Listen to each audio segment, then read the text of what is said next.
Get him. Oh, we folded that ball. Look at all this Welcome to another episode of the Pintails Podcast, brought to you by Onyx. Please sponsor.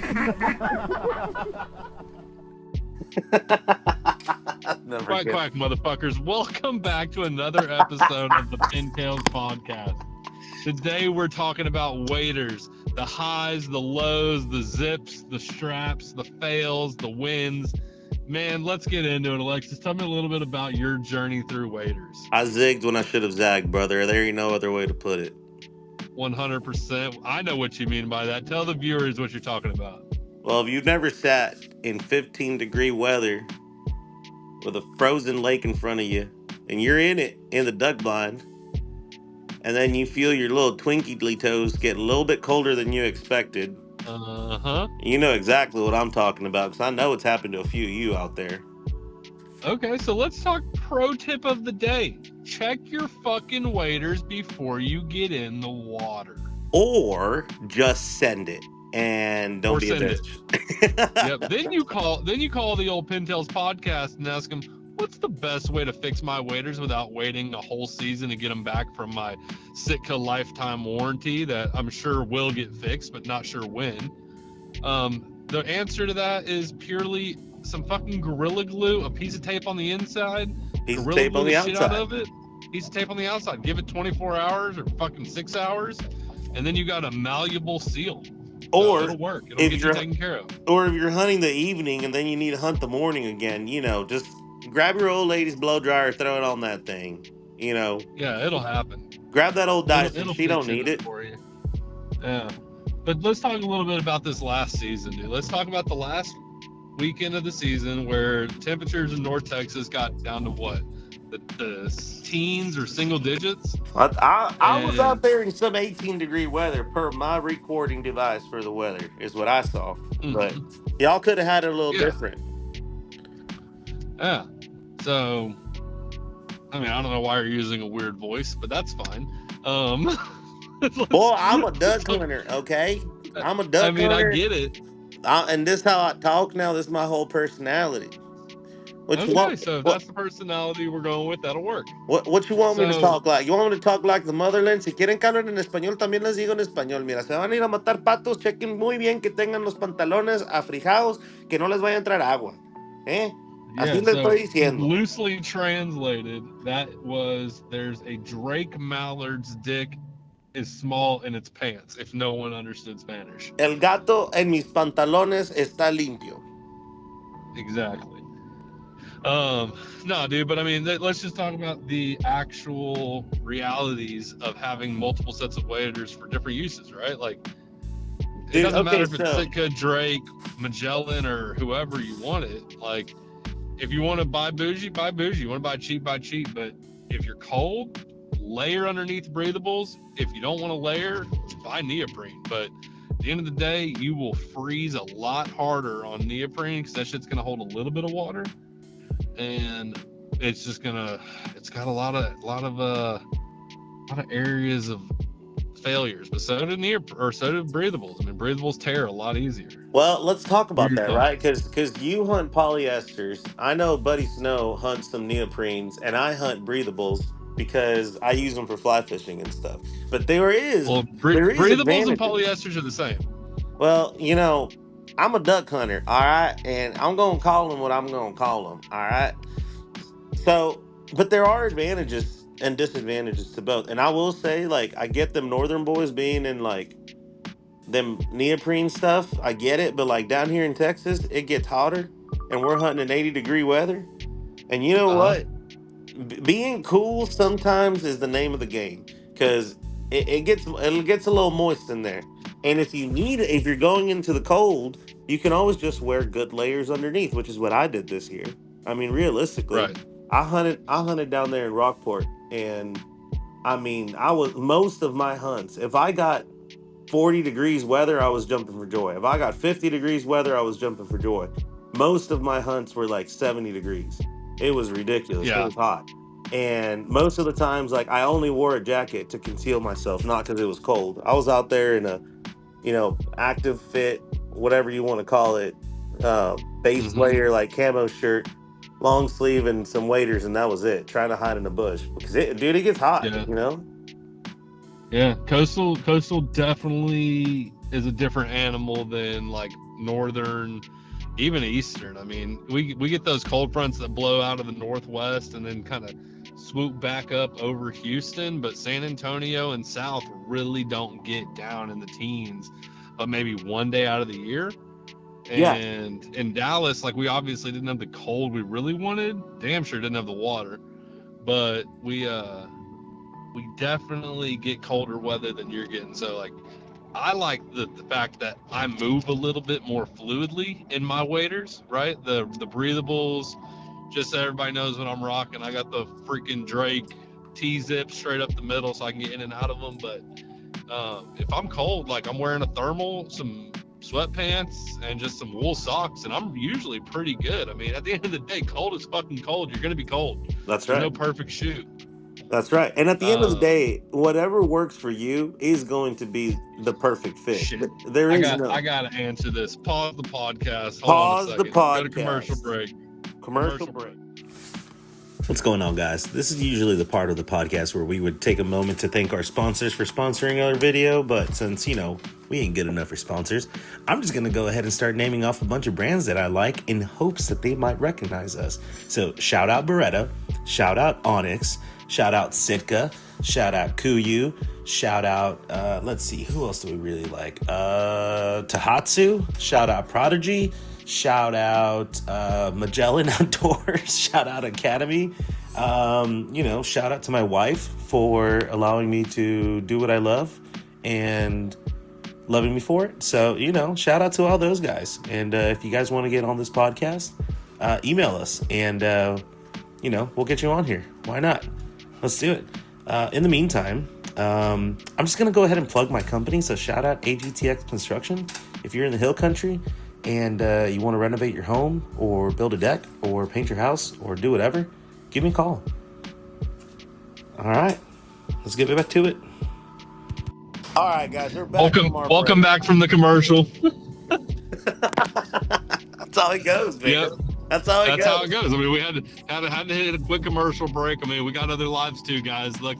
Unfortunately, we don't get to travel the world and just duck hunt every day. I'm a fucking car salesman. Alexis is a general contractor. So if you ever need any decks or fences or shit fixed on your house, or a car, boy, if you ever need a new car, holler at me.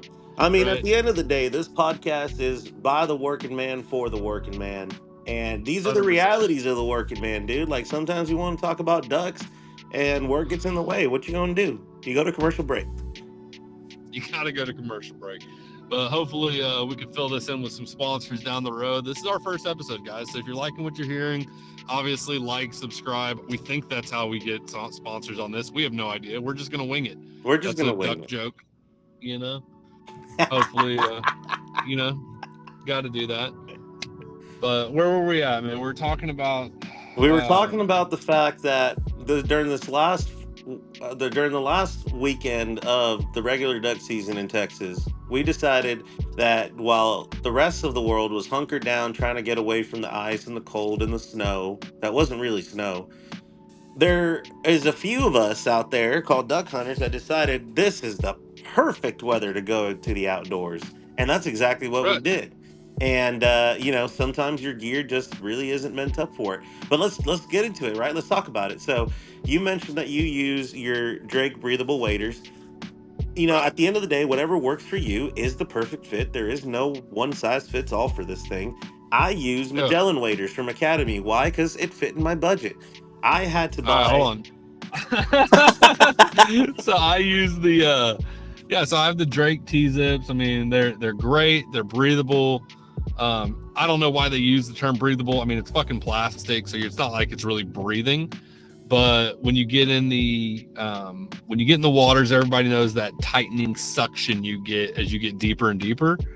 I do find that they're a little less of that suction and you don't get as hot. So that's something I really do like. It doesn't compress as much around my legs and my dick, because who really wants that? I also like the built-in wading boots because they are insulated, and something that I know you dealt with this year was your feet got cold. Now, yes, you were taking in water, which we can talk about later, but you don't have an insulated boot on, so you purely rely on good socks and just the stocking foot of your bootie. But those are really the reasons I use those waders. One, the T-Zip all day long. If you're rocking Sitka, Kuiu, or Drake, or whoever, or High and Dry, they all kind of make them. God, are they not the easiest thing to just unzip? If you got to take a piss, you got to get them off and on real quick, the truck. Like, there's a lot of really good benefits to that. But that's my 2 cents on why I use waders that way. Try to look a little bit about your stocking foots and why they make sense for you and where you hunt. So I bought my waders before I went duck hunting because I bought them for fly fishing because I also get Right, into the right. fly whipping rods, you know? Shout out And Broken Bow Fly Shop. shout out Broken Bow Fly Shop for having a sale because my idiot ass did not bring wading boots on the fish on the fishing trip. And it happens, you know? It's one Yeah, of the it things does. that happens. But yeah, so I got my little stocking foot waders because one, I thought they were really comfortable. Two, they fit in my budget, and I was like, you know what? I don't really want to be lugging around a heavy boot. In my mind, I already had wading boots for down on the coast for when I go flounder gigging with Buddy Shane. Shout out Buddy Shane. And so I was like, you know what? I'll just use those boots with these waders. It fits in my budget. I'll make it happen. Well, when I get out there, I figured out that wading boots with that specific wading setup that I had, either the boot was too small or something. But man, dude, I've never felt pain like that in my life. And I had to run over to the Broken Bow Fly Shop really quick, get some Corker wading boots, which are phenomenal boots. Replaceable soles. You can get rubber soles, studded soles, felt soles, all sorts of soles for those things. And the coolest thing about it is if you wear down your shoes, you just get a new set of soles. You're not out of a pair of boots. So that's really cool. Right. But anyways, And they don't break the bank, right? yeah, I mean, I got mine. I mean, those boots I thought were going to be expensive, but I got mine for $100, and you can find them on Amazon all day, every day for I think it's like 150, $160, something like that, shipped to your house. Yep. So kind of a cool little Like, deal. so talk price point for a second. If you look at Drake, Sitka, whatever, like we're talking $4 to $1,400 for waders these days. Mm-hmm. Like for you, stocking foot, realistically, the wader itself breaks. What were those running? Well, $80? yeah, I got my waders for like 120 back when I bought them. I think they're running like 160 now or something like that, maybe 180, and then another Okay. $100 Add for my another pair. shoes. Yeah. I mean, that sounds a lot more reasonable when you really take into consideration like overall price of a wader setup. But Yeah. continue. And the big thing that got it for me is, so I'm a utilitarian, so I'm always looking for what can I use in the most amount of situations. And so for me, I could use that wading setup, boots and waders to go fly fishing in Broken Bow, fly fishing on the Guad here in Canyon Lake, my home waters. I can take them down to the coast and I can do some fishing over there. I can use them for duck hunting, as we saw out in Louisiana, out in North Texas, out in the marsh. I mean, there's really a variety. So for me, that 200 and something, call it $300 setup, allows me to have felt soles for when I go fly fishing in the rocks, and they're slippery because I mean those felt soles are like magnets. And then when I get in the mud, I just swap out the soles, and now I'm in the mud with them, all for the same deal. And what's really cool is like those boots, those wading boots are kind of like hiking boots. And so if you're in and out of the water, if you're like on a trail, like for fly fishing, for example, if you're on a trail going up and down this river a whole bunch and you're walking a lot, they're really comfortable. They're light. You can wear them without your waders because Corker also sells the socks to just wear them like with shorts. And so there's a lot more, to me, there was a lot more versatility than just buying a pair of waders that were frankly out of my budget and single purpose, as I say it. So to me it made sense. Also, they're not hot. They're breathable, they work good, and they did what they needed to do. Now, the reason that I had holes in my setup was not because I was doing things I shouldn't have been doing, but because when I was down on the coast, I decided that I was going to hunt these posts, and I ended up in some oyster beds. And I said, screw it, I'm already here, decoys are out. This is the place I'm going to sit. Those oyster beds got a little squishy after a while, which, you know, it happens. I didn't realize. And next thing I know, my feet are sinking down to my knees in oyster beds. And I'm, you know, kind of ripped the stockings a little bit or ripped them somewhere. I never found the leak. And well, we thought we found the leak, but that was a Yeah. different leak. But, you know, that's kind of what happens. And so that was my second to last hunt of the season, the hunt right before the cold water hunt. And I did get home and experience water in my shoes, but I figured, you know, maybe it got in some other way or whatever. I didn't really think about it too much, and I just kind of went out and winged it. And God Almighty, were my feet freaking cold on that first hunt. Yeah. Did the trick work with the super glue or with the Gorilla Glue and the tape to patch up that hole Oh, for the solid. next day? Yeah. So Yeah. on the first hunt that we were out and about, we're rustling around in the woods a little bit. We got into them little cat nail thorns or whatever they call them, rosalias or whatever they call them. Uh-huh. And I got me a little baby cut on what was it, the right leg or something like that, close to the knee on the Yep. shin somewhere. Yep. And when we got home, we patched what we thought was the hole. And dude, I will say I was a skeptic, and I am a firm believer now that that worked really well. Yeah, not only that, guys, what y'all got to understand is the whole time this guy, we're talking 14 degrees outside, he is getting his legs and feet soaking wet to where he keeps getting out of the blind and getting back in the woods and like trying to walk around. And the only thing he is really worried about is that we don't call him a pussy, to the point where we got back in my truck and he looks at me and he says, whatever happens, you don't call me a pussy until we fucking take these waders off. And god damn it, did we not get that back to the house and he took those waders off and wrung out his sock, his pant leg, everything. And I looked at him and said, well, I can't call you a pussy, you were absolutely soaking wet. I thought he was just cold. Dude, that was rowdy. That was rowdy, Yeah. man. I've Yeah. experienced different kind of colds in my life, but that was a different one for sure. Hey, but I still Yeah. did it. You And know, I was still in that uh, water, breaking ice, doing what I needed to do. We got her done, son. You know what I mean? yep. One of the big things that I got another buddy down in Port Arthur that does a shit ton of duck hunting, and he's one of the best. I mean, really, I don't know if he's got any more, but if y'all know Shay McAduff down in Port Arthur, dude is fantastic. Shout out And Shay. shout out Shay.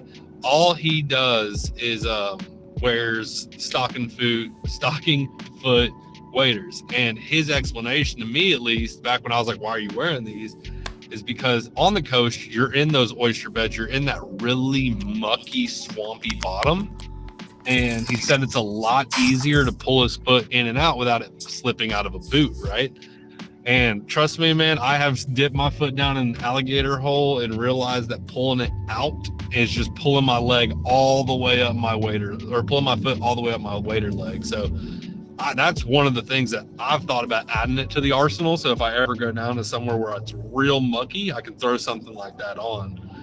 To the point where when I was a field staffer with Drake, I even talked to them about adding in that as an option. And they were like, no, because our boots are part of the thing. Or they just said no because I was bottom of the tier field staff, right? Like I wasn't one of their promoters or anything like that. And maybe it just got blown off. I don't know. Not talking shit on them. Just don't know what the real response was. But it's a good argument, right? But Because it's a very lively argument, and it's a very popular argument that if you get stuck, at least you can unstuck yourself in those things. Whereas boots, you're just kind of welded onto them.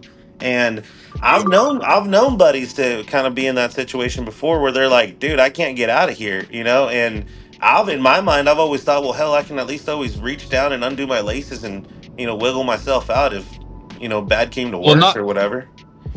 Well, not really what I'm talking about though. Like what I'm thinking is, for me, I can pull my foot out of my boot and shimmy out of my whole wader system. That's just not what I want to do. What I want to do is be able to yank my leg up and that boot stay firmly attached, Oh, which is yeah. what it does when you've got it bowed or tied down, as opposed to just like a muck boot. Like a muck boot, you're just going to slip out because your foot's not super secure. Yeah, see, You know I what I have no mean? experience in that because I've always had the stock and boot waders, and those have always worked phenomenally for me. But I have noticed that, like when I went down there with Alex Snow, it was taking him a little bit harder to shuffle around. And Yeah, speaking it's of, a bitch, dude. It's yeah, hard. and also what nobody tells you about is the added weight of the neoprene once it's wet, once you're moving around in that mud. Because I mean, dude, like Alex Snow is a big boy, and he's not he's strong. He ain't no weakling. And man, I saw him wore the hell out, dude. I mean, I carried his Yeah, waders once he was out. Holy hell, dude! They are heavy. They are super heavy. yeah, Hell, just at the store, they're heavy. That's before they even get dude. soaking wet.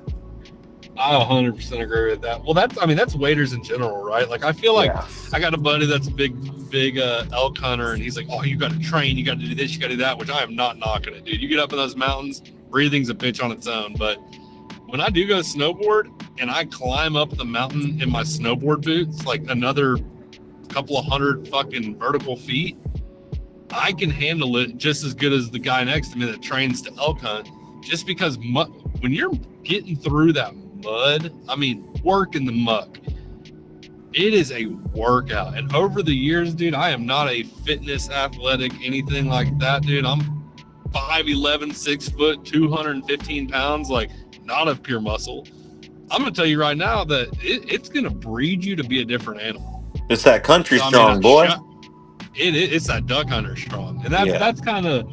that's that thing. That's that little bit of joy I get knowing, like, hey, dude, if I can work my ass through 12 degree, 15, 20 degree weather in the cold, in the snow, in the rain, breaking ice, digging my feet out of mud, like that's what brings me the joy of duck hunting. It's like that little achievement drive to keep going.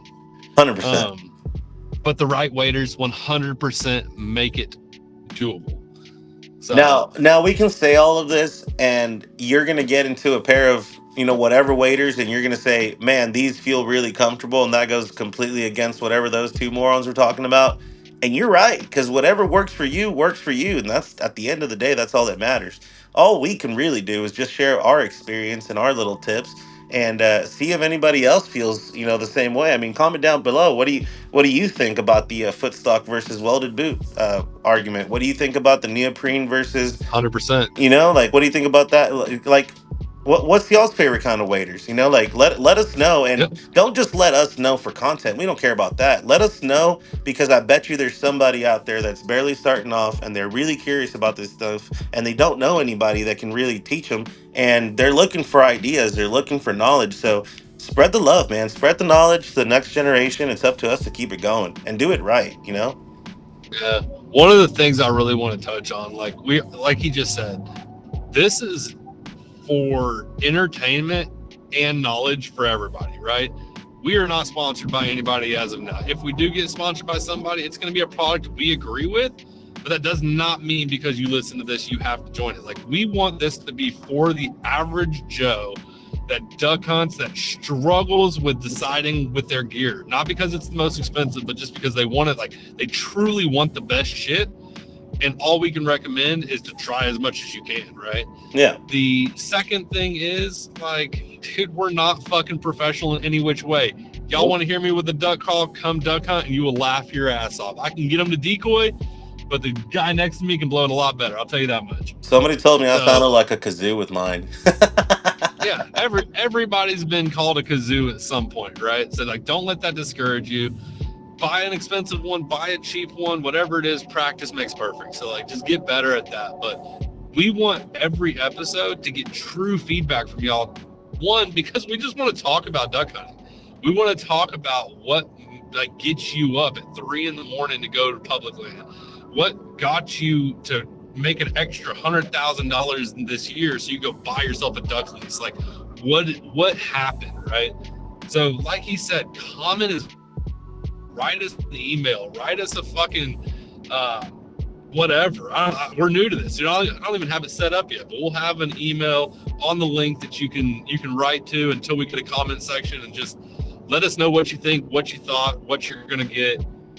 We're curious, right? Yeah. And once a week, we're gonna try to shout somebody out just for their comments. So the more your entries are in there, the more likely we got to read them. 100%. And we will be working on starting a new Facebook page, kind of like a group, kind of like Puro Pinche Low Fence Hunting type shit. Shout out those guys. Okay. Shout out Lauren Hahn. Yep, Those guys are awesome. But it's about community, right? So we'll probably start a little community.